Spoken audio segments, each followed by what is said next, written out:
दूंगा, ठीक है। तो रिकॉर्डिंग चालू कर दिया और इधर अभी पूरा पढ़ना चालू करते हैं, ठीक है। तो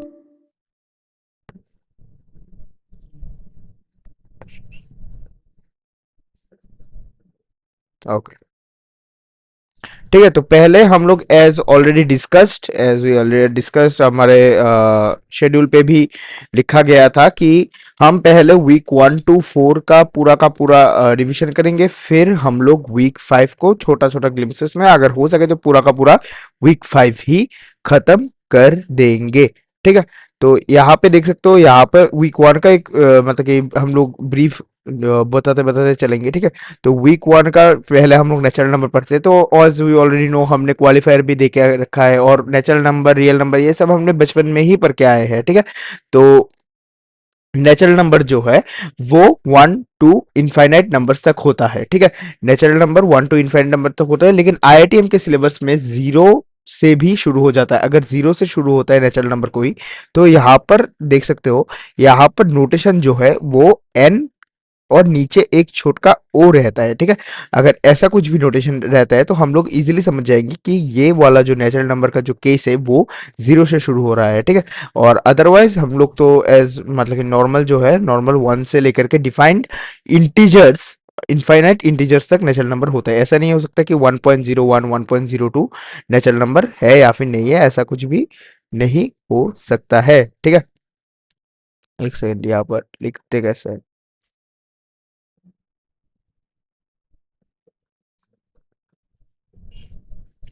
ओके, धीरे धीरे सीख जाएंगे, क्योंकि मैं जिस पे लिखता हूँ ना, वो वो नहीं हो रहा है, क्या बोलते हैं इसको। इससे तो हो जाना चाहिए।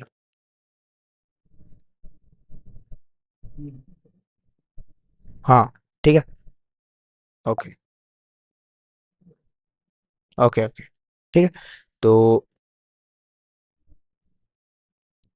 यहाँ पर हमने नेचुरल नंबर का बात कर लिया, और नेचुरल नंबर, और एक चीज हमें ध्यान में रखना पड़ेगा कि नेचुरल नंबर जो है, ठीक है, नेचुरल नंबर एक नेचुरल नंबर, सोचो कि 1+1, 1 प्लस में 1, ठीक है, 2 आता है, ठीक है। और 2 प्लस में, यार दिक्कत दे रहा है यार, आ जाइए बहुत। 2 प्लस में 3, 5 आता है। हम लोग देख सकते हैं 2 भी एक नेचुरल नंबर है, फिर 3 भी एक नेचुरल नंबर है, ठीक है। तो 2 और 3 दोनों एक नेचुरल नंबर है, और रिजल्ट जो है वो भी एक नेचुरल नंबर ही आ रहा है। जैसे कि एक हम लोग यहाँ पे देख सकते हैं 4+6, ठीक है। 4+6 दोनों, 4 भी एक नेचुरल नंबर है, 6 भी एक नेचुरल नंबर है, आउटकम एक नेचुरल नंबर ही आ रहा है। ऐसा अगर हम लोग आगे चले तो देख सकते हैं 4 × 4, 4 भी एक नेचुरल नंबर है, और दूसरा 4 ऑब्वियस सी बात है कि ये भी एक नेचुरल नंबर है, तो दोनों 4 को मल्टीप्लाई करने के बाद भी एक नेचुरल नंबर ही आ रहा है, ठीक है। और एक सेकंड, इसका दोबारा क्या हो गया।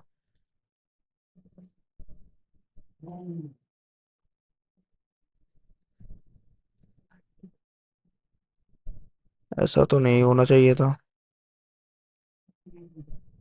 इतना जरा गाइस।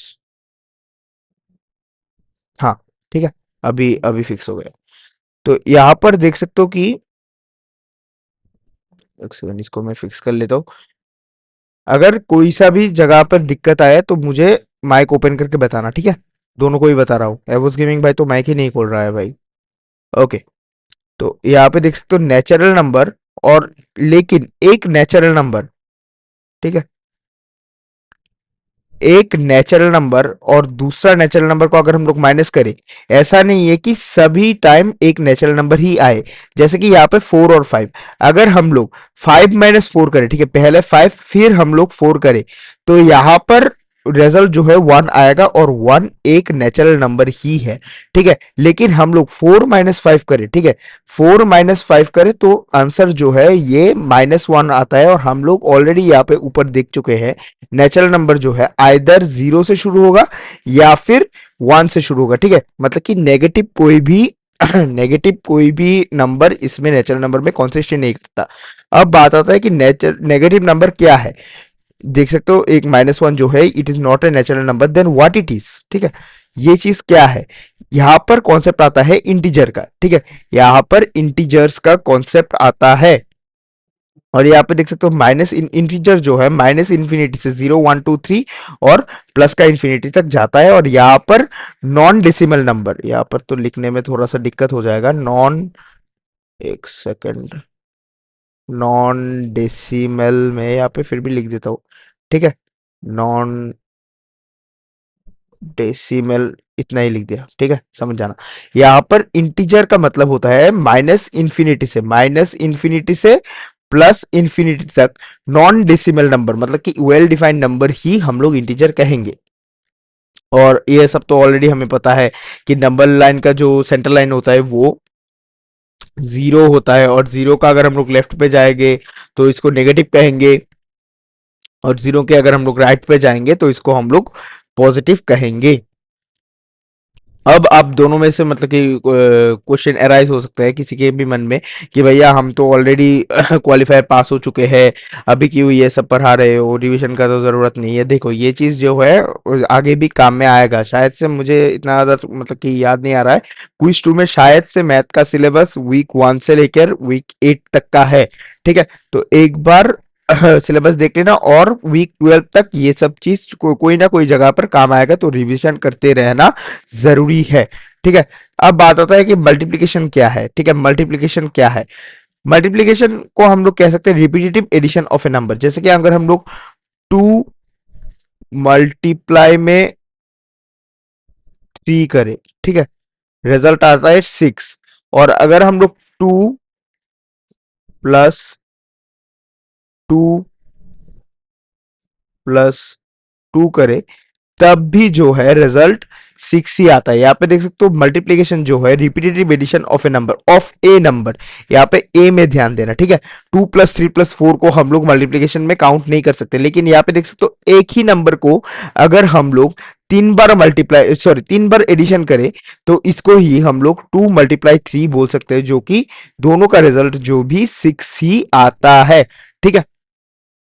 आप बात आता है कि एक्सपोनेंट किसको कहते हैं, जैसे कि 5⁻3, 5⁻4, यह जो ऊपर वाला जो नंबर है इसको हम लोग एक्सपोनेंशियल नंबर कहते हैं, और नीचे वाले को हम लोग बेस कहते हैं, जैसे कि इस एग्जांपल में दोनों में ही 5 दिया जाता है, ठीक है। मतलब कि repetitive multiplication of a number, ठीक है, जैसे कि मल्टीप्लिकेशन में था repetitive addition of a number, और एक्सपोनेंट में, ठीक है, एक्सपोनेंट में हम लोग repetitive multiplication of a number कहेंगे, क्योंकि यहाँ पे देख सकते हो 5⁻3, 5⁻3 का मतलब क्या है, 5 × 5 × 5 यहाँ पे देख सकते हो एक ही नंबर का, ठीक है, यहाँ पे भी ए लिखा गया है, एक ही नंबर का 3 बार या फिर 4 बार based on the exponential term multiply हो रहा है, तो इजीली हम लोग इसको कह सकते हैं repetitive multiplication of a number.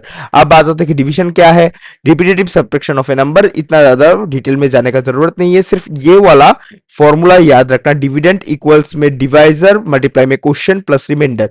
याद रखने का मतलब कि कोई भी कारण तो नहीं है, बचपन से ही हम लोग पढ़ रहे हैं, जैसे कि डिविडेंड इक्वल्स में डिवाइजर माइनस मल्टीप्लाई में क्वेश्चन प्लस में रिमाइंडर, ठीक है। एग्जाम्पल में देख सकते हो 16 / 4 जो कि 4 आ रहा है, ठीक है। अब बात आता है प्राइम नंबर क्या है। प्राइम नंबर हम लोग मतलब कि मैं एक शॉर्ट फॉर्म में मैं समझा देता हूँ। प्राइम नंबर एक ऐसा नंबर होता है जिसका सिर्फ 2 ही वेक्टर रहता है, एक है 1, ठीक है, एक है 1 और दूसरा है वो ही नंबर खुद, ठीक है, इसको हम लोग प्राइम नंबर कहते हैं। Every prime number is an odd number but every odd number is not A prime number, ये चीज याद रखना, ये चीज मस्ट इंपॉर्टेंट है, मैं यहाँ पर स्टार मार्क करके रखता हूं। और ये वाला जो नोट है, ठीक है, ये वाला नोट मेरे चैनल वाला जो टेलीग्राम पेज है वहां पर भी मिल जाएगा, और मैं आप लोगों को पर्सनली भी भेज दूंगा। मतलब कि ये सब मार्किंग वाला इतना गंदा सा दिखने वाला नोट तो नहीं, एकदम फ्रेश कॉपी जो है वो फ्रेश कॉपी मैं आप लोगों को भेज दूंगा, टेंशन मत लेना। अब बात आता है कि कॉम्पोजिट नंबर क्या है, जो नंबर प्राइम नंबर नहीं है वो नंबर कॉम्पोजिट नंबर है, सीधा सा बात है, जिसका 2 फैक्टर से ज्यादा फैक्टर हो, सॉरी, इसी को हम लोग कॉम्पोजिट नंबर कहते हैं। प्राइम फैक्टराइजेशन क्या है, प्राइम फैक्टराइजेशन हम लोग ऐसे ही करते हैं, ठीक है, हम लोग इसको बचपन से कर रहे हैं, जैसे कि 21 को अगर हम लोग प्राइम फैक्टराइज करें तो ऐसे लिखेंगे 21 फिर ऐसे करके फिर यहाँ पर 21 का मतलब कि फैक्टर 4 ही होता है, 1 वो नंबर खुद, और 3 और 7 मतलब कि ये एक कॉम्पोजिट नंबर है, ठीक है। तो यहाँ पे देख सकते हो, और अगर हम लोग फर्दर इसको करें तो यहाँ पर 7 आएगा, यहाँ पर 7 आएगा, और यहाँ पर 1 आ जाएगा, ठीक है। ऐसे ही करके बाकी नंबर ये सब हम लोग बचपन में ही कर चुके हैं, और इसके मतलब कि रिगार्डिंग और बाकी का टाइम भी हम लोग वेस्ट नहीं करते हैं। यहाँ पे देख सकते हो 1/2, 2/3, 3/4, these numbers are neither N not Z, they are rational number. N मतलब कि ऐसे अगर फ्रैक्शनल फॉर्म में अगर नंबर रहे, ठीक है, जैसे कि जेड मतलब कि इंटीजर्स, ठीक है, जेड मतलब कि हम लोग इंटीजर्स को डिनोट कर रहे हैं, ना कि ये वाले जो नंबर है, ये वाला जो नंबर है ये ना कि नेचुरल नंबर है ना ही इंटीजर है, इनको हम लोग रैशनल नंबर कहेंगे। अब बात आता है कि रैशनल नंबर क्या है। ऐसा नंबर जो p बाई क्यू फॉर्म में एग्जिस्ट करता है, ठीक है, और p और q दोनों ही इंटीजर हो। ऐसा कोई भी नंबर जो p बाई क्यू फॉर्म में एग्जिस्ट करता है और p और q दोनों ही इंटीजर हो, और q जो है वो जीरो के इक्वल नहीं होना चाहिए, ठीक है। q जो है वो जीरो के इक्वल नहीं होना चाहिए। ये चीज आप लोगों को ध्यान में रखना पड़ेगा। अगर ये दोनों कंडीशन फुलफिल करता है तो उसी नंबर को हम लोग एक रैशनल नंबर कहेंगे, एक रैशनल नंबर कहेंगे।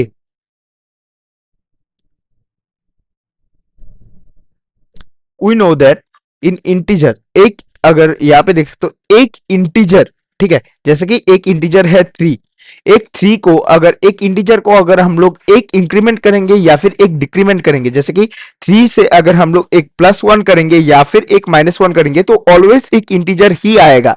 अब अगर 3 के जगह -1 रहता तो -1 +1 जो कि 0 है, जो भी एक इंटीजर है, और -1 जो भी एक -2 है, इसका रिजल्ट जो भी एक इंटीजर है, ऑलवेज एक डिफाइंड इंटीजर आता है।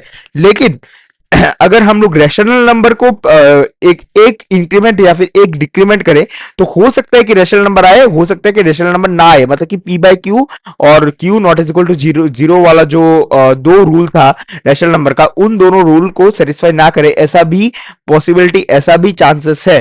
तो अगर ऐसा चांसेस बन गया तो उस नंबर को हम लोग क्या करेंगे, क्या कहेंगे, उस नंबर को हम लोग इरेशनल नंबर कहेंगे, ठीक है। Can't represent in P by Q form, मतलब कि एक इरेशनल नंबर ऐसा नंबर होता है जो पी बाई क्यू फॉर्म में रिप्रेजेंट ना कर पाए हम लोग, ठीक है। और इसको हम लोग square root of non perfect square भी कह सकते हैं, मतलब कि जैसे कि √7, ठीक है, फिर √3, फिर √5।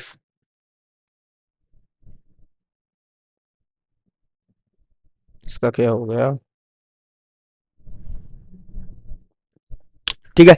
इन सारे नंबर्स को हम लोग इरेशनल नंबर कहते हैं, ध्यान में रखना।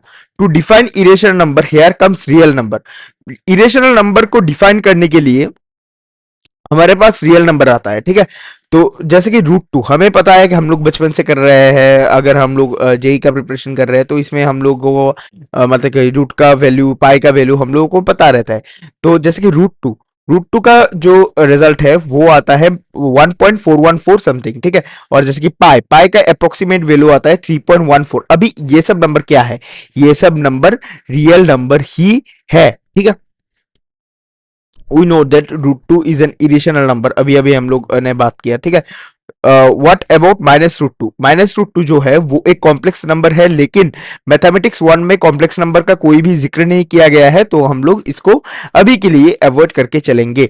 और एज अगर हम लोगों ने 12th और 11th पर रखे हैं सीबीएसई बोर्ड से, क्योंकि मैं खुद सीबीएसई का था तो मुझे सीबीएसई का बताया, तो हम लोग कॉम्प्लेक्स नंबर को मतलब कॉम्प्लेक्स नंबर को हम लोग आयोटा का कंसेप्ट भी हम लोग कह सकते हैं, लेकिन ये चीज अभी आईआईटीएम के हिसाब से इरिलेवेंट है, तो हम लोग इसको आगे बढ़ेंगे, ठीक है। अभी हम लोग अगर सेट का बात करते हैं तो सेट बिल्डर फॉर्म और रोस्टर फॉर्म, ठीक है, यहाँ पे सेट थ्योरी चालू हो जाता है। वीक 1 जो है बहुत ज्यादा लेंदी है, क्योंकि यहाँ पर नंबर मतलब कि रेशनल नंबर, फिर नेचुरल नंबर, ये सब कुछ आ जाता है, फिर दोबारा वो सब चीज भी आ जाता है, क्या बोलते हैं इसको, ए सेट थ्योरी आ जाता है, फिर रिलेशन फंक्शन आ जाता है। तो ऐसे करते करते वीक वन बहुत ज्यादा लेंदी हो जाता है। मैं जल्द से जल्द कोशिश कर, क्योंकि ये एक रिवीजन क्लास है, तो मैं जल्द से जल्द कोशिश कर रहा हूँ कि इसको कंप्लीट किया जाए। ठीक है, तो यहाँ पे देख सकते हो सेट में जो है सेट बिल्डर फॉर्म और रोस्टर फॉर्म आता है, फिर आता है collection of well defined object, मतलब कि सेट जो है वो collection of well defined object है। और यहाँ पे देख सकते हो रिपीटेशन या फिर count of any member not allowed, मतलब कि सोचो कि यहाँ पर एक सेट दिया जाए यहाँ पर, तो अब मैं लिख सकता हूँ क्या, अगर लिख सकता हूँ तो बहुत ज्यादा आसानी हो जाता। हाँ, लिखने वाला मिल गया। यहाँ पर अगर देखो एक सेट आप लोगों को मतलब कि एक एग्जांपल में दे रहा हूँ, एक सेट दिया गया है 1 1 2 2 4 5 7 10 10 100। ठीक है, सोचो कि एक सेट ऐसा कुछ भी सेट आपको दिया जाए। अभी सोचो कि ये एक एग्जांपल है और क्वेश्चन है कि अभी इसको एक सेट बना के दिखाओ। तो एक सेट बना के दिखाने के लिए एक सेकंड, डुप्लीकेट नहीं होता क्या ऐसे?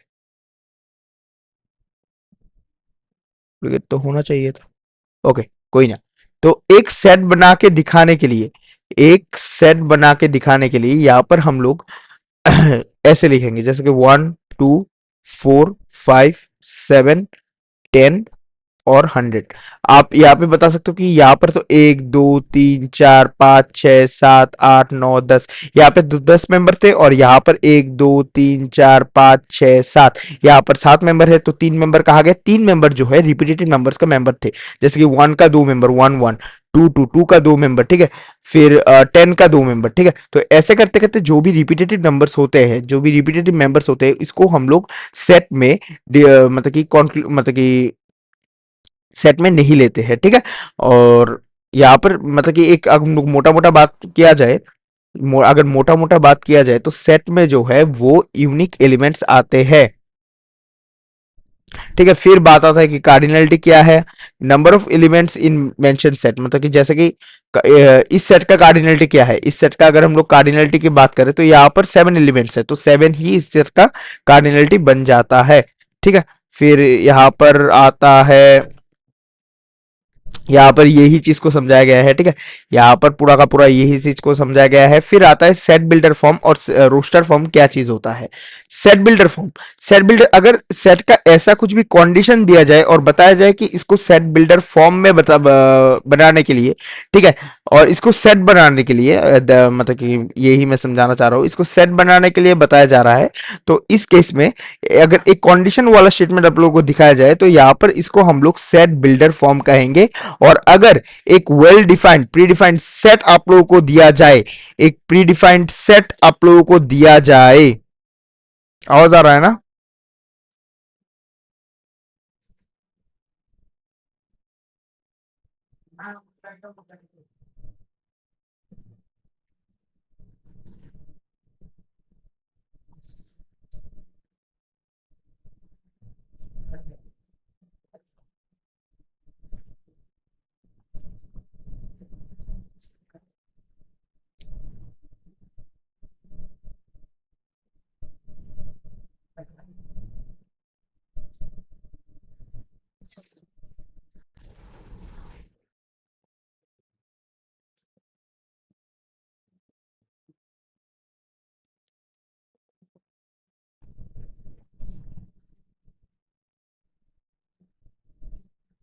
हेलो हेलो हेलो हेलो, आवाज आ रहा है क्या?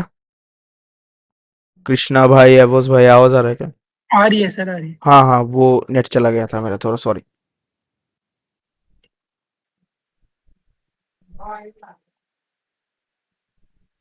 ओके, ठीक है, स्क्रीन दिखाई दे रहा है अभी? Yes sir. ओके। ब्लर है पर बहुत ज़्यादा। हाँ, वो नेट का थोड़ा इशू चल रहा है, एक सेकंड, अभी फिक्स तो हो जाना चाहिए मेरे ख्याल से। ठीक है, मैं थोड़ी देर वेट करता हूँ, एक सेकंड में मेरा माइक अपलोड कर देता हूँ।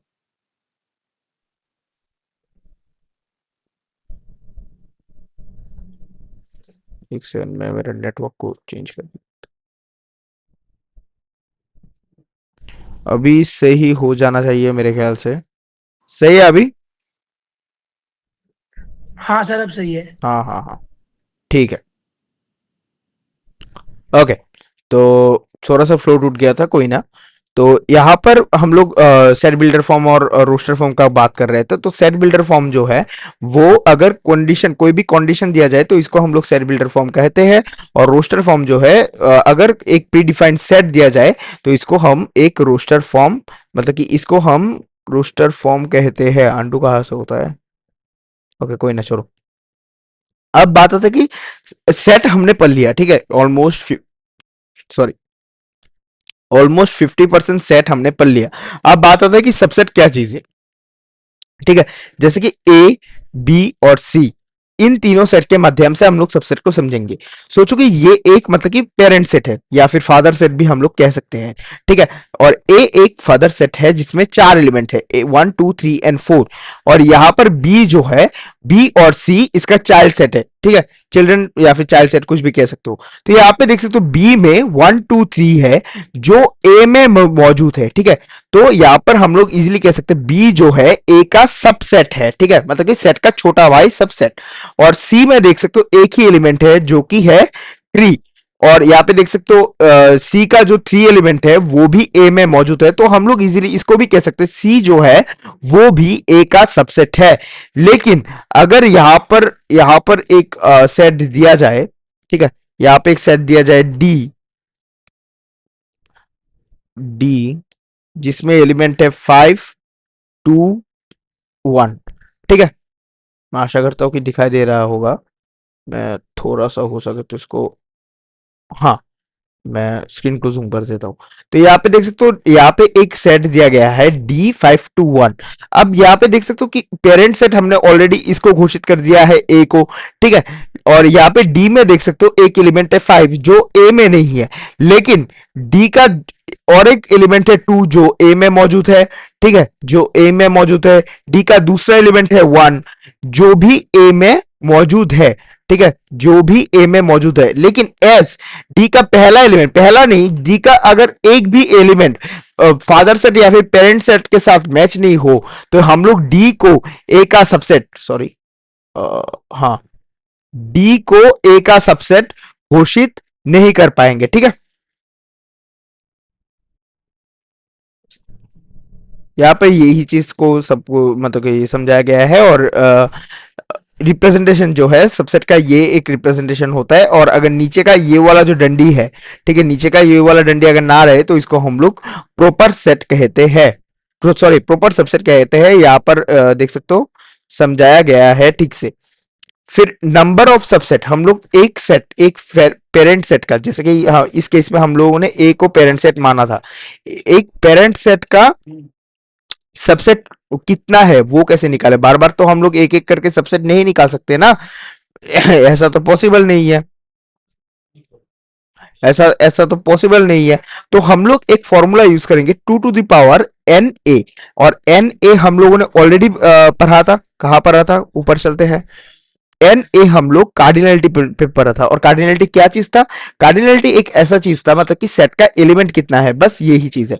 मतलब कि जितने भी एलिमेंट है, जैसे कि यहाँ पे इस वाले पेरेंट सेट का अगर हम लोग बात करें, इस वाले पेरेंट सेट में 4 एलिमेंट है, तो 2 टू द पावर, ठीक है, अबे यार, 2 टू द पावर, यार दिक्कत बहुत आ रहा है यार, 2 to the power 4, 2 to the power 4 number, ठीक है, 2 टू द पावर 4 नंबर इसका नंबर ऑफ सबसेट बन जाएगा। फिर आता है पावर सेट, ठीक है, फिर आता है power set, set of subsets of set. क्या बात है, हम लोग मतलब कि समझेंगे। नंबर ऑफ पावर सेट या फिर number of elements in power set निकालने के लिए हम लोग ये वाला फॉर्मूला, सेम ही फॉर्मूला यूज करते हैं, तो करते हैं 2 to the power n A. फिर हम लोग मतलब कि बहुत आगे निकल चुके हैं, और आगे निकल के हम लोग आते हैं यूनियन, इंटरसेक्शन और कॉम्प्लीमेंट पे। तो यूनियन आता है, एक देख सकते हो यहाँ पे एक यू वाला जो सिंबल है, और इंटरसेक्शन मतलब कि उल्टा यू। और अगर ए के ऊपर एक डंडी सा कुछ भी बना हुआ तो इसको हम लोग कॉम्प्लीमेंट कहेंगे। ये तो रिप्रेजेंटेशन का बात हो गया। तो अब हम लोग फर्दर समझ लेते हैं कि यूनियन, इंटरसेक्शन और कॉम्प्लीमेंट ए मतलब कि क्या कुछ समझाता है एक दूसरे को। जो सेट दोनों सेट को कंबाइन करे, ठीक है, एक ऐसा एलिमेंट जो दोनों सेट को कंबाइन कर दे, इसको हम लोग यूनियन कहते हैं।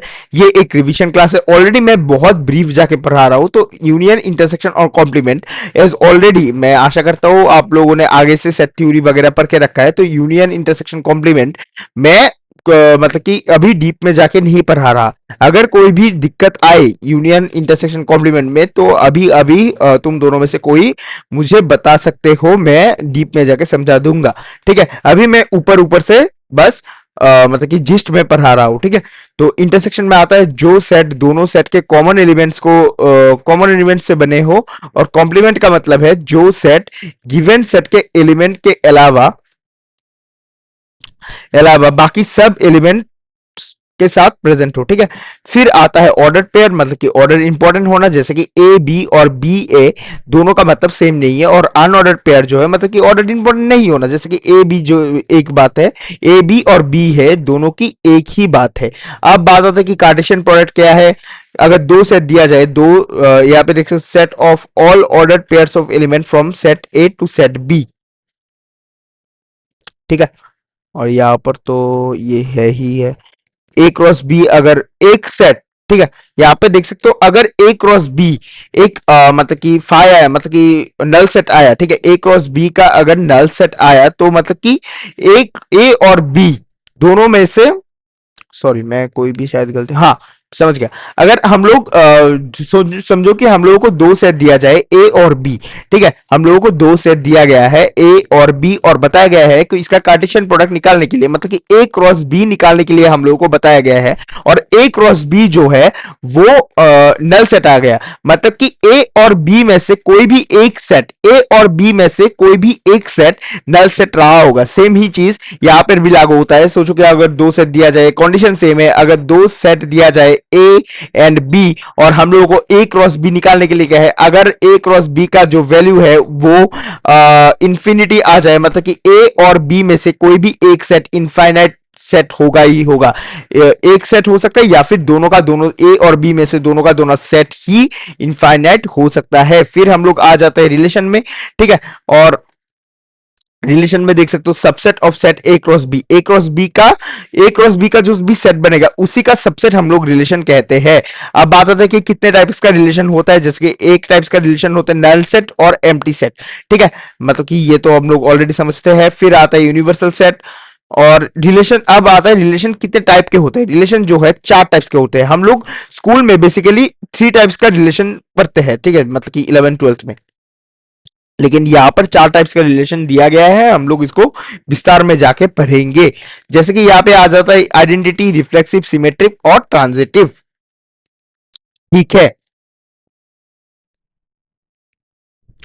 और यहां पर इक्विवेलेंट रिलेशन, ओके, और रिफ्लेक्सिव, सिमेट्रिक और ट्रांजिटिव, अगर ये तीनों चीज अगर सेम रहे, ठीक है, मतलब कि ये अगर एक सेट ये तीनों चीज को अगर फॉलो कर रहा है, एक रिलेशन अगर ये तीनों चीज को फॉलो कर रहा है, इसका मतलब है तीनों जो है एक इक्विवेलेंस रिलेशन प्रॉपर्टी को होल्ड कर रहा है। अभी हम लोग पहले हम लोग बात करेंगे कि आइडेंटिटी रिलेशन और रिफ्लेक्सिव रिलेशन एक दूसरे से इंटर रिलेटेड कैसे है। तो पहले हम लोग आइडेंटिटी रिलेशन का एक टर्म हम लोग पढ़ लेते हैं। हम लोग को ऑलरेडी पता है कि रिफ्लेक्सिव, सिमेट्रिक, मतलब सॉरी, रिफ्लेक्सिव रिलेशन क्या होता है। रिफ्लेक्सिव मतलब कि रिफ्लेक्शन, ठीक है, रिफ्लेक्शन।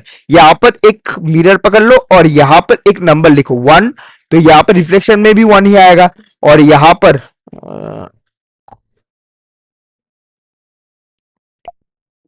ओके, यहां पर अगर 1, सोचो कि एक अल्फाबेट अगर मैं बना दूं एल,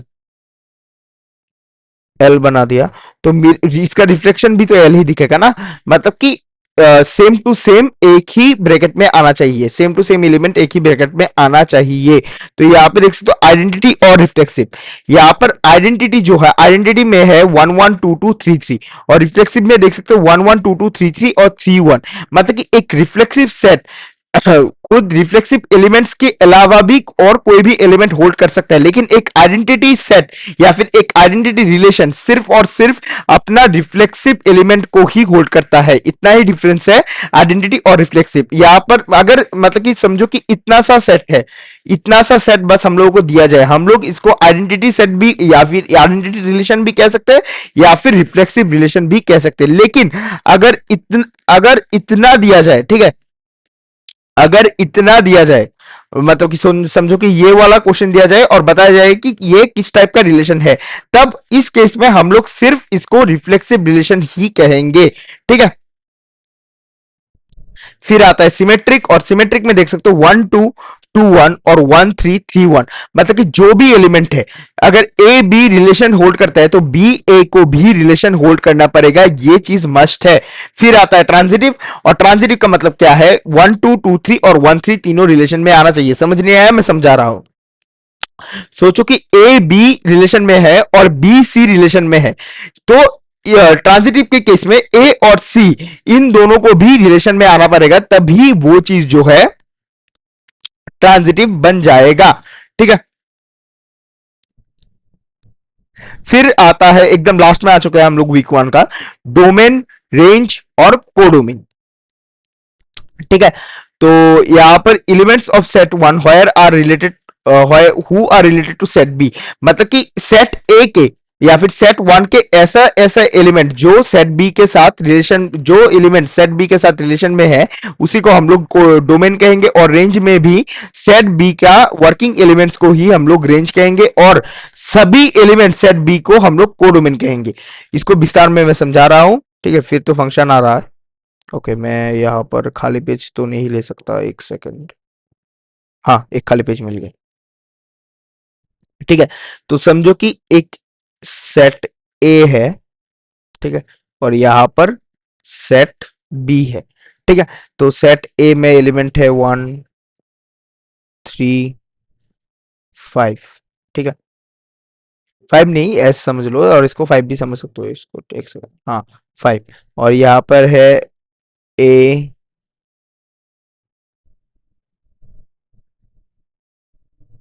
ए फिर बी फिर आई।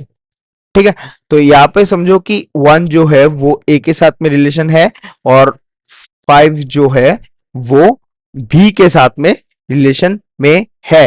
ठीक है, तो यहां पर अगर हम लोगों को डोमेन बताने के लिए कहे, तो यहां पर डोमेन में याद रखना, सेट ए का वर्किंग एलिमेंट, सेट ए का हर एक एलिमेंट नहीं नहीं है। ठीक है, यहां पर मैं ए लिख देता हूं, और यहां पर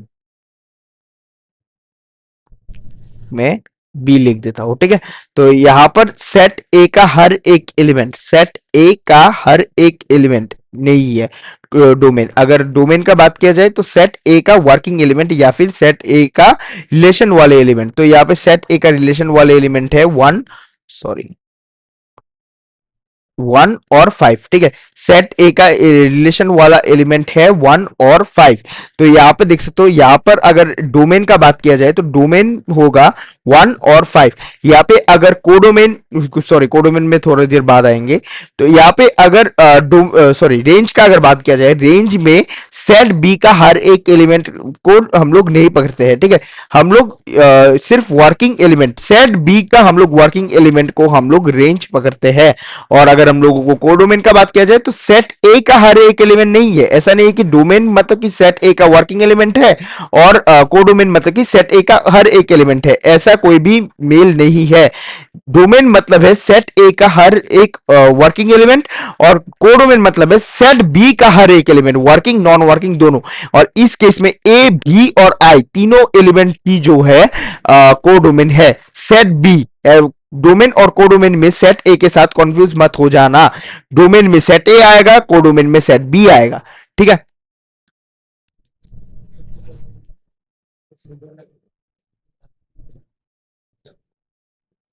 एक सेकंड रुकना जरा गाइस, हम लोग अभी फंक्शन में आ चुके हैं और ज्यादा देर नहीं है। ठीक है, तो एक सेकंड।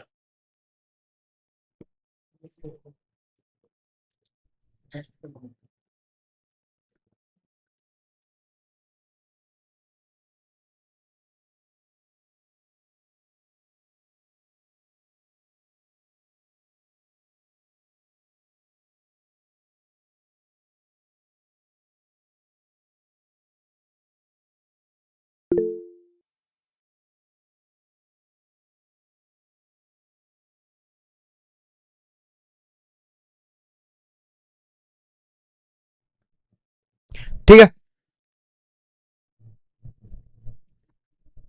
ठीक है। तो हम लोग एकदम लास्ट में आ चुके हैं वीक वन का।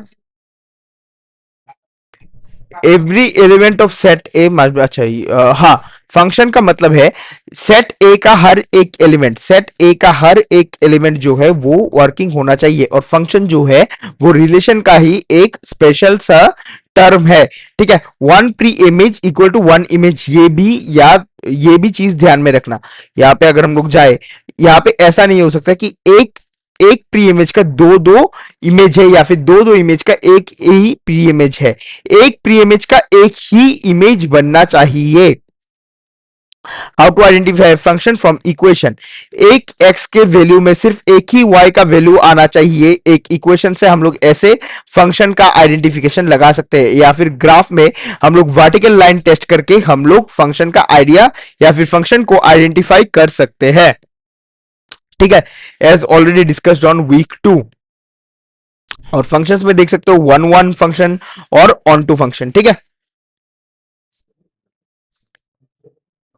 वन वन फंक्शन जो है n one equals n two. ठीक है, वन वन फंक्शन का मतलब होता है n one equals n two, या फिर n one not equals n two. For every different x there should be unique y. यहाँ पे इस चीज के बारे में गौर करना कि यूनिक वाई के बारे में मैं बता रहा हूं। A function होयर range equals codomain. ठीक है, एक फंक्शन जहां पर रेंज जो है कोडोमेन बन जाता है, मतलब कि हर एक ऑन टू में, ऑन टू वाले फंक्शन में हर एक एलिमेंट जो है सेट बी का वर्किंग होना चाहिए, तब ही उसी केस में रेंज और कोडोमेन जो है वो वर्किंग होता है। तो आ, ऐसे करते करते हमारा वीक वन खत्म हो गया। अभी थोड़ा सा 2 मिनट का एक रेस्ट लेके हम लोग वीक टू चालू करेंगे। ठीक है, हम लोग वीक टू चालू करेंगे। एक थोड़ा सा एक रेस्ट लेके, हमारा वीक वन जो है वो कंप्लीट हो चुका है। ठीक है, अगर किसी को वीक वन में दिक्कत हो तो मुझे बता सकता हूँ।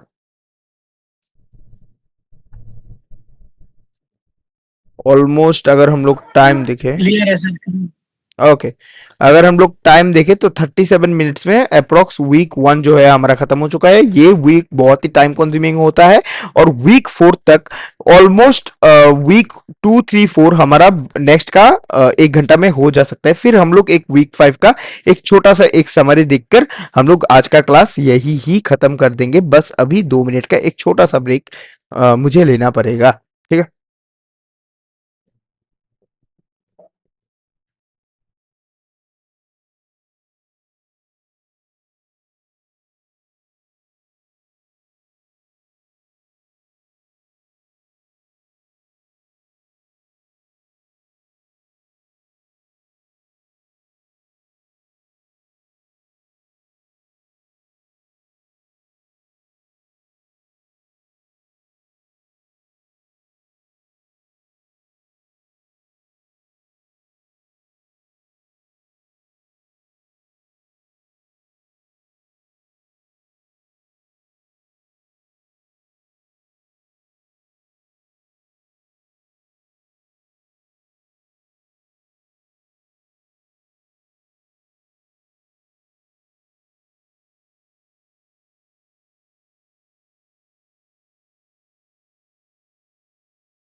ओके, ठीक है।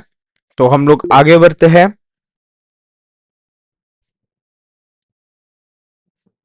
आगे बढ़ते हैं हम लोग वीक टू के तरफ। ठीक है, तो वीक टू का जो पूरा का पूरा है वो स्टेट लाइन के ऊपर बेस है। अगर क्लास 11 12 में स्टेट लाइन पढ़े हो, ठीक है, कोनिक सेक्शंस वाला पार्ट अगर पढ़े हो तो बहुत ज्यादा इजी लगेगा।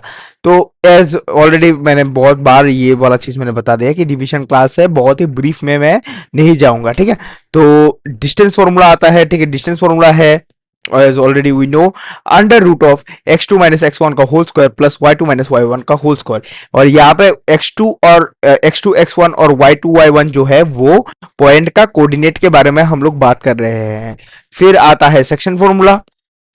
सेक्शन फॉर्मूला आता है m x two plus n x one upon में एम प्लस एन, यहाँ पे कॉमा है, ठीक है।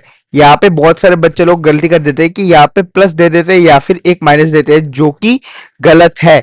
यहाँ पर कॉमा होगा, ये चीज ध्यान में रखना। और फिर आता है कॉमा देकर m y two plus n y one, ठीक है, और अपॉन में एम प्लस एन, ठीक है। अभी हम लोग अगर एरिया ऑफ ट्राइंगल के बारे में बात करना चाहे तो एरिया ऑफ ट्राइंगल जो है, एरिया ऑफ ट्राइंगल का फॉर्मूला ये है, बहुत ही मतलब कि बेकार सा दिखने वाला, बहुत ही कठिन सा फॉर्मूला है, ऐसे अगर पढ़ोगे तो ऐसा लगेगा। लेकिन मैट्रिक्स अभी तो नहीं आएगा, मैट्रिक्स डिटरमिनेंट जो है वो वीक वन मतलब कि मैथ्स वन के ही लास्ट में, या फिर और डिटरमिनेंट वाला पार्ट जो है वो मैथ्स टू में शुरू होता है, ठीक है।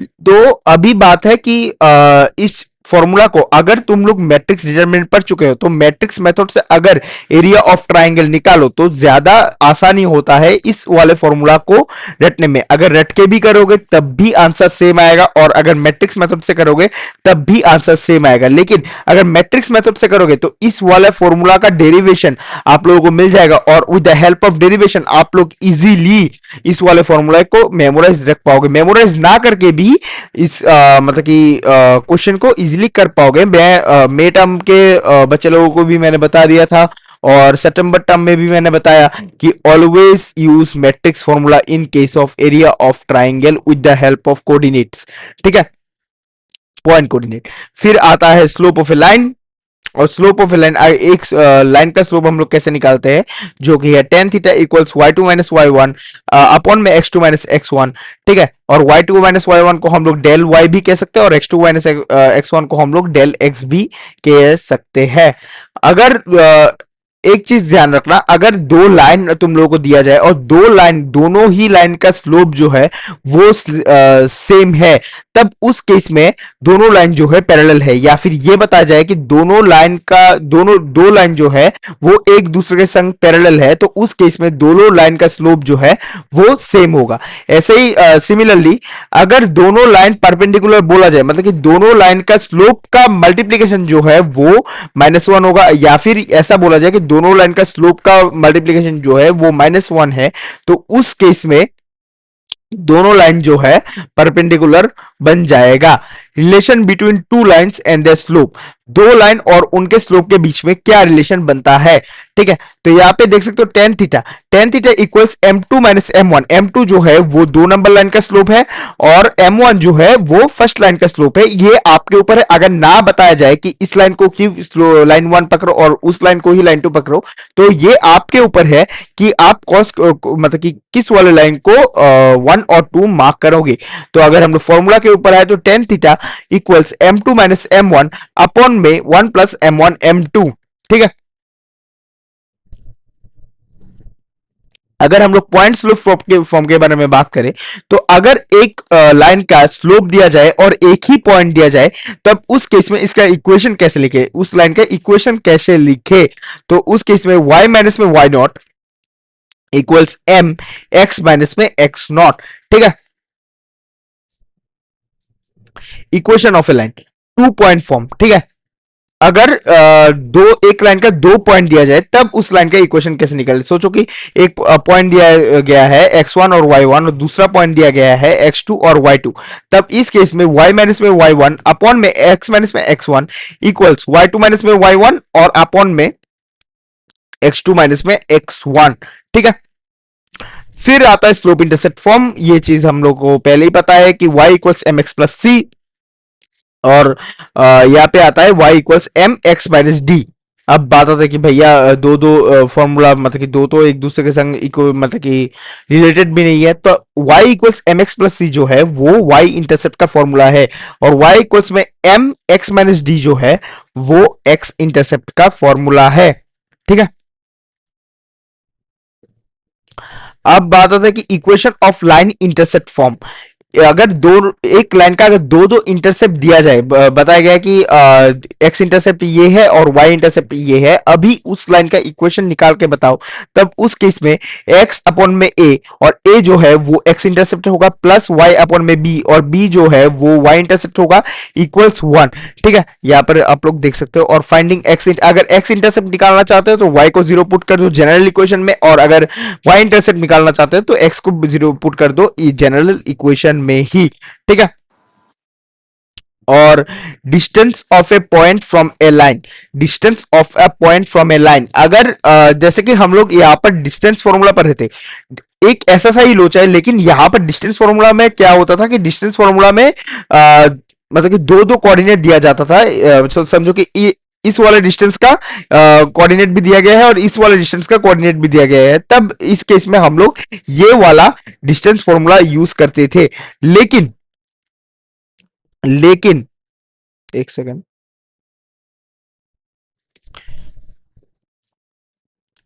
लेकिन अगर एक लाइन दिया जाए, ठीक है, एक लाइन दिया जाए और बताया जाए कि इस लाइन का उस लाइन से डिस्टेंस क्या है, तब उस केस में समझो कि इस लाइन का एक पॉइंट से डिस्टेंस क्या है, तब उस केस में समझो कि ये एक पॉइंट दिया गया है, ठीक है, ये एक पॉइंट दिया गया है एक्स वाई, और बताया गया है एक लाइन का इक्वेशन दिया गया है, तब उस केस में दोनों के बीच में डिस्टेंस क्या है, वो चीज अगर हम लोग निकालने के लिए जाए तो हम लोग इस वाले फॉर्मूला से निकालेंगे, A X one plus B Y one plus C, और यहाँ पे अंडर अपॉन में under root A square plus B square. ठीक है, और एक्स और वाई जो है वो गिवन पॉइंट्स रहेंगे, और ए और बी जो है वो एक्स और वाई का कोऑर्डिनेट्स रहेगा रेस्पेक्टिवली। अगर बताया जाए कि दो पैरेलल लाइन दिया गया है, ठीक है, दो पैरेलल लाइन दिया गया है और दो पैरेलल लाइन के बीच में से बीच का डिस्टेंस हमें निकालना है, तब हम लोग ये वाला फॉर्मूला यूज करेंगे। ठीक है, तो इतना ही था वीक 2 का। अभी हम लोग चलेंगे वीक 3 पे। मैंने पहले से ही बताया था कि रिवीजन क्लासेस है, बहुत ही फास्ट एंड फॉरवर्ड में लेक्चर्स रखूंगा, बहुत ही क्रिस्प में लेक्चर्स को रखूंगा। ठीक है, यहाँ पे एक कोपचा पॉइंट दिया गया है, इसको देख लेना। ठीक है, ठीक है, तो हम लोग एक सेकेंड ये वाला देख लेते हैं कितना है।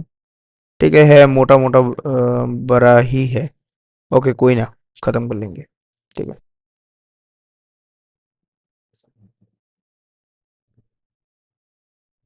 अगर मेरे को 9:15 तक क्लास को खत्म करना है, ठीक है, मेरे को 9:15 तक क्लास को खत्म करना है, तो मुझे लगता है कि 9:15 तक तो इजीली वीक 4 तक खत्म हो जाएगा, ये मुझे पता है। ठीक है, ये मैं खत्म करवा सकता हूँ, लेकिन एज वीक 5 नया है, तो मैं सोच रहा हूँ कि वीक 5 को मैं एक तो एज मैंने ऑलरेडी आप लोगों से प्रॉमिस किया था कि वीक 5 का मैं वो दूंगा।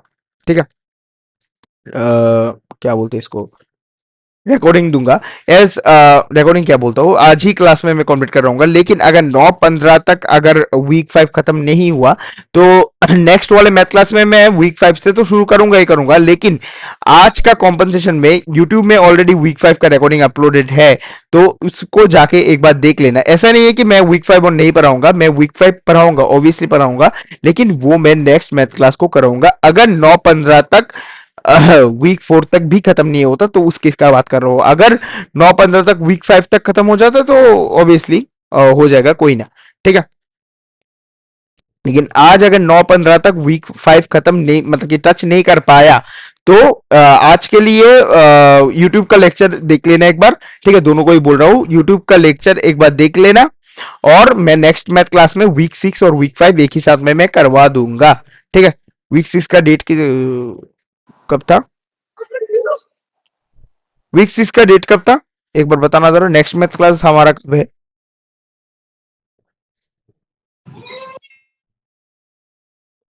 ओके, एवोस भाई या फिर कृष्णा भाई, कोई भी देख के मुझे बताना। ठीक है, तो हम लोग वीक 3 के ऊपर। इसलिए बता रहा हूँ। हाँ, एक सेकंड से देख रहा हूँ। वीक 6 का है 10 नवंबर को। 10 नवंबर। ओके, तो 9 नवंबर को, 9 नवंबर को। 9 नवंबर को ना। ठीक है, हाँ। हो जाएगा हो जाएगा। तो उस दिन मैं वीक 5 का पूरा करवा दूंगा, या फिर अगर आज हो जाए तो बहुत बढ़िया बात है। ठीक है, हाँ क्योंकि सर, वैसे 9 नवंबर का संडे है, तो आप चाहे दिन में ले लेना क्लास, कोई प्रॉब्लम नहीं है। हाँ हाँ हाँ, मैं ऐसा हो सकता है कि मैं 2 क्लास भी ले लूँ। ठीक है, हाँ ये जी, मैं हाँ जी। ये मैं आप लोगों को बता दूंगा, कोई ना। Okay sir.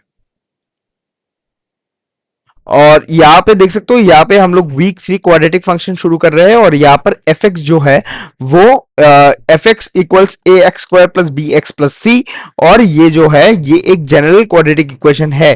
ठीक है, हर एक क्वाड्रेटिक इक्वेशन जो है ये इस क्वाड्रेटिक इक्वेशन की तरह ही दिखता है। अब बात आता है कि हम लोग क्वाड्रेटिक फंक्शन को प्लॉट कैसे करेंगे। ठीक है, graph of any quadratic function, हर एक क्वाड्रेटिक फंक्शन का ग्राफ जो है वो पैराबोला होता है। अब बात आता है कि पैराबोला क्या है।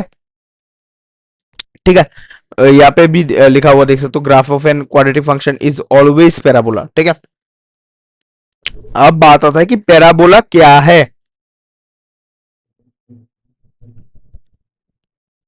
यहाँ पे देख सकते हो पैराबोला जो है वो कुछ ऐसा सा दिखता है, लेकिन मतलब कि लेफ्ट फेसिंग पैराबोला और राइट फेसिंग पैराबोला जो है वो क्वाड्रेटिक का ग्राफ नहीं बन पाता है, क्योंकि यहाँ पे देख सकते हो वर्टिकल लाइन टेस्ट में यहाँ पे 2 जगह इसका पॉइंट ऑफ इंटरसेक्शन आ रहा है।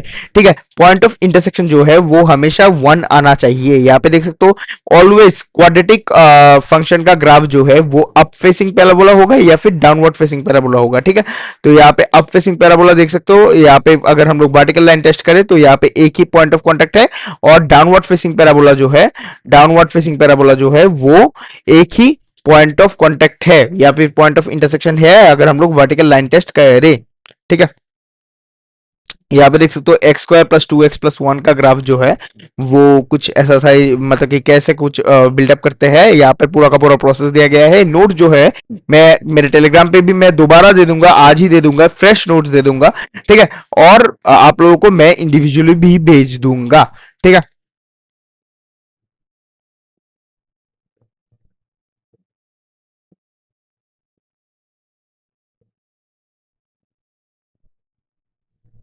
ओके। तो अब बात आता है कि हमें ऑलरेडी पता है कि हमने वीक 2 में ही डिस्कस किया था कि एक्स इंटरसेप्ट कैसे निकाले। तो जनरल इक्वेशन में y को 0 पुट कर दो, और y इंटरसेप्ट निकालने के लिए जनरल इक्वेशन में x को 0 पुट कर दो। अब बात आता है कि एक्सिस ऑफ सिमेट्री कैसे निकाले। तो x इक्वल्स -b/2/a। अब बताओगे कि भैया ऐसे ही बता दिए कि -b/2/a, b और a क्या चीज है ये तो नहीं बताए। तो यहां पर जो है x इक्वल्स -b/2/a अगर हम लोग लिखने जाए तो b जो है वो एक्स इंटरसेप्ट है, और ए जो 2a जो है, मतलब कि ए जो है वो वाई इंटरसेप्ट है। ठीक है, और या फिर ऐसे भी बता सकते हो कि ए जो है वो एक्स स्क्वायर का कोफिशिएंट है, और बी जो है वो एक्स का कोफिशिएंट है। ठीक है, तो ऐसे करके हम लोग वर्टेक्स निकाल सकते हैं। और क्वाड्रेंट का नॉलेज तो हम लोगों को बचपन से है ही। इसको फर्स्ट क्वाड्रेंट, इसको सेकंड क्वाड्रेंट, इसको थर्ड क्वाड्रेंट, और इसको फोर्थ क्वाड्रेंट कहते हैं। How to calculate maxima and minima, maxima और मिनिमा को हम लोग कैसे कैलकुलेट करते हैं, यहाँ पे पूरा का पूरा प्रोसेस दिया गया है। फिर भी मैं एक बार थ्योरी वाइज मैं समझा देता हूं। ठीक है, तो यहां पर अगर एक फंक्शन दिया जाए, ठीक है, या फिर हाँ एक इक्वेशन दिया जाए कि मतलब कि एक्स स्क्वायर माइनस फिर 6x प्लस में 9, एक मैं एग्जांपल दे रहा हूँ, ऐसा एक इक्वेशन अगर दिया जाए तो इस केस में एफ डैश, पहले हम लोग एफ डैश एक्स को निकालेंगे। ठीक है, जैसे कि इस केस में एफ डैश एक्स, अगर इस वाले को हम लोग डेरिवेट कर देंगे तो यहाँ पे आ जाएगा 2x माइनस में 6। तो 2x तो एफ डैश एक्स को हम लोग 0 के संग इक्वेट करेंगे और x को निकालेंगे। जैसे कि एफ डैश एक्स को हम लोगों ने 0 के संग इक्वेट किया, मतलब कि 2x-6। ठीक है, एक सेकंड, 2x-6 को अगर हम लोग 0 के संग इक्वेट करके हम लोग x निकालने जाए तो x का जो वैल्यू है वो आ रहा है 3। फिर हम लोग अब मतलब कि ये आ गया पॉइंट ऑफ मिनिमा या फिर पॉइंट ऑफ मैक्सिमा। अब हम लोग कैसे समझे कि पॉइंट ऑफ, ये वाला जो पॉइंट आया है, ये वाला जो नंबर आया है, ये पॉइंट ऑफ मिनिमा है या फिर पॉइंट ऑफ मैक्सिमम है। तो इस केस में हम लोग एफ डैश एक्स को दोबारा डिफरेंशिएट करेंगे, मतलब कि एफ डबल डैश एक्स निकालेंगे। तो अगर इस केस में देखो तो एफ डबल डैश एक्स जो है वो 2 आ रहा है। तो अगर ये चीज अपने नोट कॉपी में भी नोट कर लो, तो एफ डबल डैश एक्स अगर एक पॉजिटिव नंबर है तो उस केस में वो मिनिमा आएगा। और एफ डबल डैश एक्स अगर एक नेगेटिव नंबर आप लोगों का आ रहा है तो जो भी नंबर आया वो पॉइंट ऑफ मैक्सिमा आएगा। ठीक है, और उसी नंबर को, जो नंबर एफ डैश एक्स को जीरो के संग इक्वेट करके आया, उसी नंबर को, एक सेकंड, उसी नंबर को आप लोग अगर एफ एक्स में अगर जाके पुट करोगे तो मैक्सिमा या फिर मिनिमा जो भी आएगा वो आ जाएगा। ठीक है। हेलो भैया, हाँ इसका रिकॉर्डिंग मतलब मिल जाएगा ना, रिकॉर्डिंग भी? हाँ हाँ हाँ, रिकॉर्डिंग मिल जाएगा। वो मुझे काम आ रहा था इसलिए एग्जिट करनी पड़ेगी क्लास। हाँ हाँ रिकॉर्डिंग से देख लूं? हाँ हाँ हाँ, देख सकते हो। जी थैंक यू भैया। ठीक है, ओके। तो यहाँ पर देख सकते हो, यहाँ पे एक क्वेश्चन है। ठीक है, यहाँ पर एक क्वेश्चन है जो आप लोग एज ए होमवर्क आप लोग कर सकते हो। ठीक है, अभी तो वो चल रहा है, क्या बोलते हैं इसको, एग्जाम्पल चल रहा है। ठीक है, मतलब कि रिवीजन सेशन चल रहा है। तो आप लोग चाहो तो इस वाले एग्जाम्पल्स को भी कर सकते हो। ठीक है, तो यहाँ पर इतना ही एग्जांपल चलता है। फिर आता है finding root of the quadratic equation. Finding roots of the quadratic equation. तो यहाँ पे देख सकते हो 2 पॉइंट ऑफ इंटरसेक्शन। अगर एक ग्राफ में, ठीक है, देख सकते हो कि एक ग्राफ में अगर 2 पॉइंट आया है, एक ग्राफ में, एक सेकंड,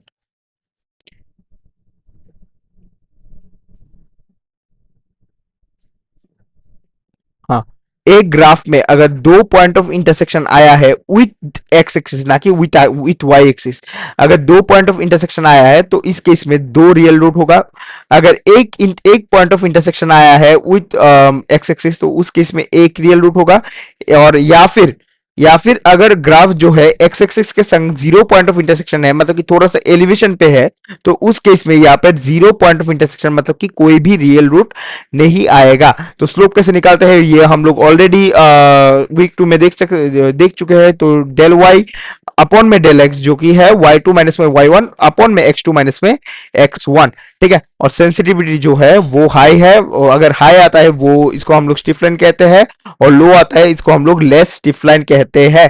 ठीक है, helps us to measure rate of change. इतना ज्यादा काम में नहीं आता सेंसिटिविटी, फिर भी मैं आप लोगों को बता दिया। ठीक है, तो यहाँ पे देख सकते हो ये दोबारा हम लोगों ने जनरल इक्वेशन को लिखा है y इक्वल्स में A X square plus B X plus C for any quadratic equation. ठीक है, मतलब कि ये एक जनरल इक्वेशन है, और इसका अगर हम लोग स्लोप निकालने जाए, ठीक है, और x को अगर हम लोग x नॉट पकड़े, इसका अगर हम लोग स्लोप निकालने जाए, ठीक है, तो इस केस में मतलब कि y को डिफरेंशिएट करना पड़ेगा। तो यहाँ पे आ जाता है 2a x नॉट, क्योंकि हम लोगों ने x को x नॉट पकड़ा है, और b तो b ही आ जाएगा। ठीक है, और हम लोग अगर आगे चलते हैं इंटरसेप्ट फॉर्म में, ठीक है, इंटरसेप्ट फॉर्म में अगर हम लोग आगे चलते हैं तो यहाँ पर ये वाला फॉर्मूला को अच्छे से ध्यान रखना। ठीक है, ये वाला फॉर्मूला को अच्छे से ध्यान रखना। तो ए एक्स माइनस पी और एक्स माइनस क्यू, यहाँ पर पी और क्यू जो है, यहाँ पर पी और क्यू, यहाँ पर पी और क्यू जो है वो एक्स इंटरसेप्ट होंगे। ठीक है, और पी और क्यू दोनों ही उसी इस वाले इक्वेशन का रूट होंगे।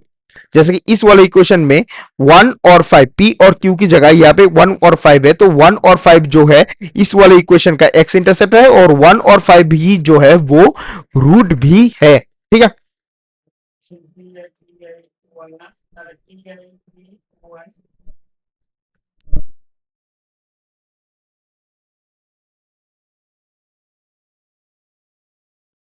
Hello hello hello. Conversion of intercept form to standard form. ठीक है, स्टैंडर्ड फॉर्म से हम लोग, सॉरी, इंटरसेप्ट फॉर्म से हम लोग स्टैंडर्ड फॉर्म में कैसे ले सकते हैं। यहाँ पर सिर्फ सिंपल सा मल्टीप्लिकेशन करेंगे, जैसे कि यहाँ पे फॉइल मेथड कुछ भी दिया गया है आईटीएम की तरफ से, जो कि मेरे मतलब कि ऐसा बोलना तो नहीं चाहिए लेकिन बकवास सा मेथड है। ठीक है, आप लोग यहाँ पे अगर देखो तो एग्जांपल ए एक्स प्लस बी और सी एक्स प्लस डी। तो यहाँ पे देख सकते हो A C X square plus A X D plus B C X plus B D. ठीक है, तो A C X square plus, यहाँ पे मतलब कि सिंपल सा वो हो जाएगा। ठीक है,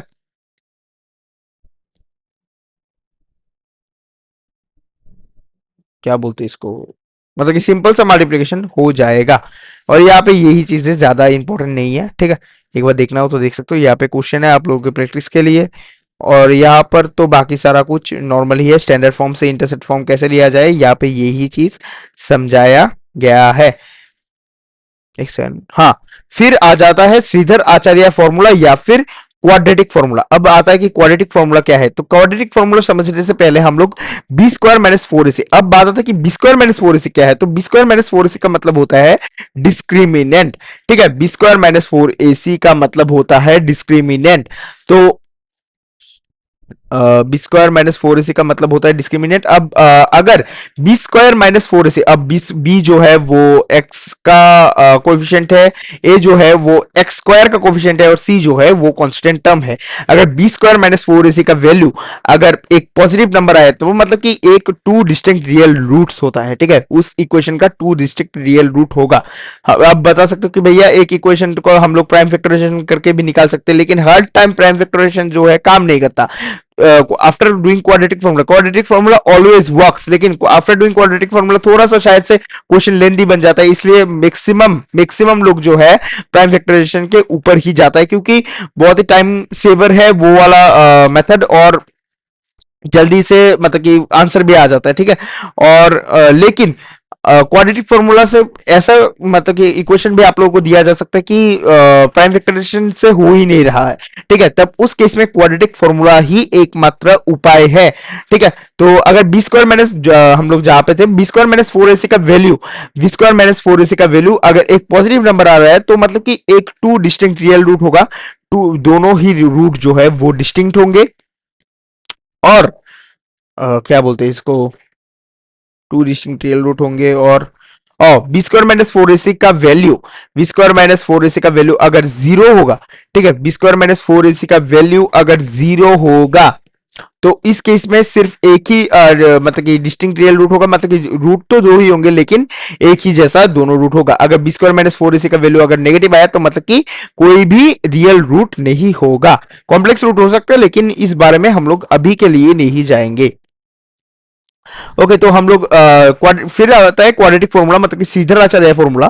तो यहाँ पे देख सकते हो सीधराचार्य फॉर्मूला होता है माइनस बी, बी वो ही बी है जो कोएफिशिएंट ऑफ एक्स है, माइनस बी प्लस माइनस में under root of b square minus में फोर एसी, मतलब कि डिस्क्रिमिनेंट का अंडर रूट अपॉन में टू ए, और ए यहाँ पर भी वो वाला ए ही है, मतलब कि एक्स स्क्वायर का कोएफिशिएंट, ठीक है।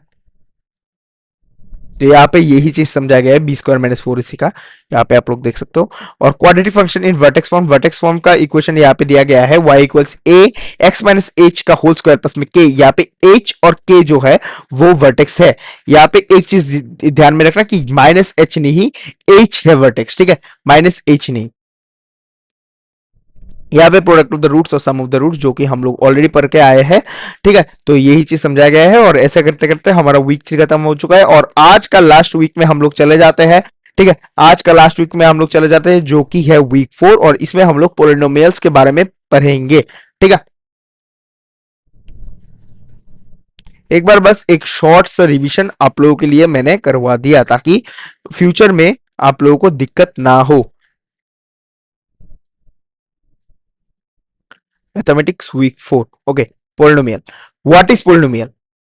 अगर हम लोग लेमेंस परस्पेक्टिव से देखने जाए तो one kind of mathematical expression which is of several mathematical terms, ठीक है।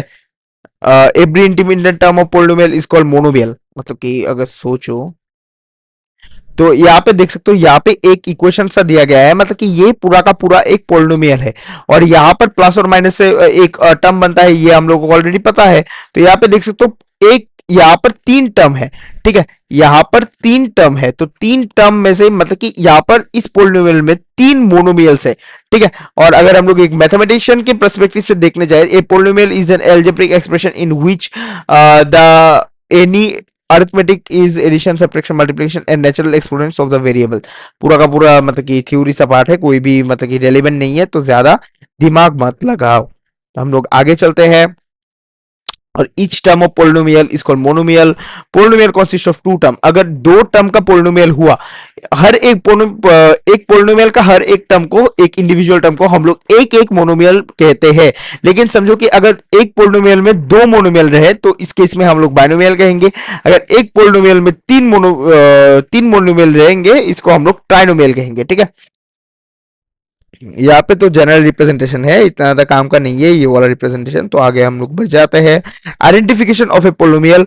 तो यहाँ पे देख सकते हो पोलिनोमियल के ऊपर, ठीक है, पोलिनोमियल हम लोग इजीली मतलब कि देख के ही पता लगा सकते हैं। अगर हर एक टर्म जो है एक पोलिनोमियल में अगर सब्ट्रैक्शन, एडिशन और मल्टीप्लिकेशन रहा, ठीक है, सब्ट्रैक्शन, एडिशन और मल्टीप्लिकेशन रहा, तो उस केस में हम लोग इसको पोलिनोमियल कह सकते हैं। और अगर एक्सपोनेंशियल पावर है तो ये चीज जो है ये एक नेचुरल नंबर होना चाहिए। पावर जो है हमेशा नेचुरल नंबर होना चाहिए, तभी उस केस में वो वाला चीज जो है पोलिनोमियल बन जाएगा।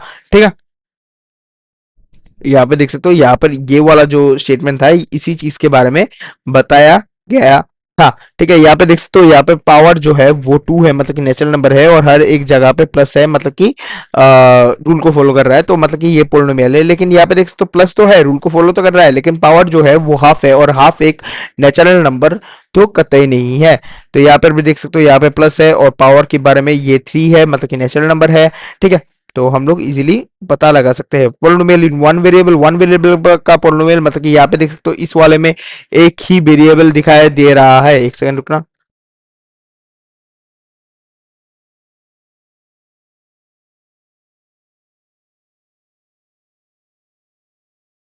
ठीक है, तो यहाँ पर एक ही वेरिएबल दिया जाएगा। और पोलिनोमियल इन टू वेरिएबल का अगर हम लोग बात करें, तो यहाँ पे x4 प्लस, यहाँ पे देख सकते हो x to the power 4 plus y to the power 5 plus xy। ठीक है, x to the power 4 plus y to the power 5 plus xy। यहाँ पे देख सकते हो x और y दोनों ही दो ही वेरिएबल है। ऐसा मत करना कि यहाँ पर तो मतलब कि वेरिएबल से 3 टर्म है, एक टर्म, दो टर्म, 3 टर्म, तो यहाँ पे पोलिनोमियल इन 3 वेरिएबल बन जाएगा। ऐसा कुछ भी नहीं है, x और y दो वेरिएबल है यहाँ पे, तो इसको हम लोग पोलिनोमियल इन 2 वेरिएबल कहेंगे।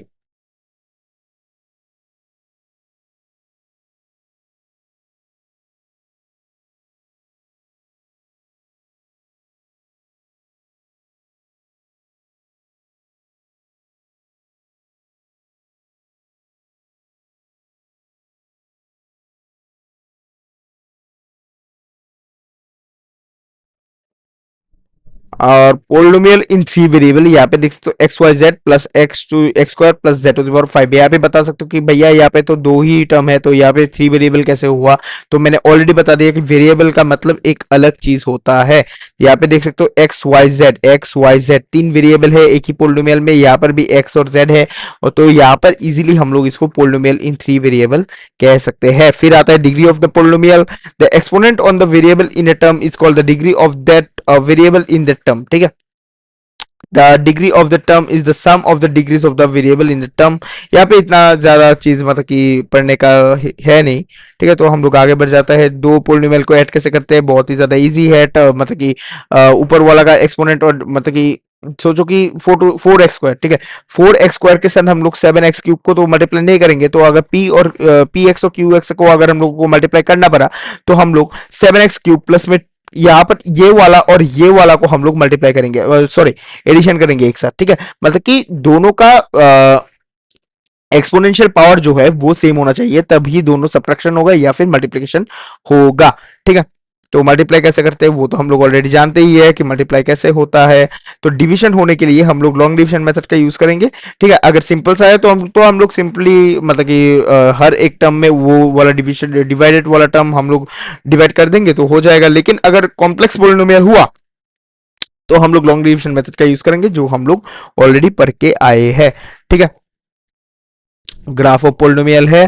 पोलिनोमियल वाले ग्राफ में जो है एक कॉन्टिन्यूअस कर्व होना चाहिए और शार्प कॉर्नर होना चाहिए। ठीक है, शायद से शार्प कॉर्नर नहीं होना चाहिए, एक सेकंड। तो मैं कोई कभी भी, हाँ हाँ, शार्प पोलिनोमियल वाले ग्राफ में कभी भी शार्प कॉर्नर नहीं होगा, और ऑलवेज कॉन्टिन्यूअस सा ग्राफ बनेगा। नॉन कॉन्टिन्यूअस या फिर डिसकॉन्टिन्यूअस सा ग्राफ, या फिर कॉन्टिन्यूअस वाले ग्राफ में अगर ग्राफ में कोई ब्रेक, ये सब चीज नहीं आएगा।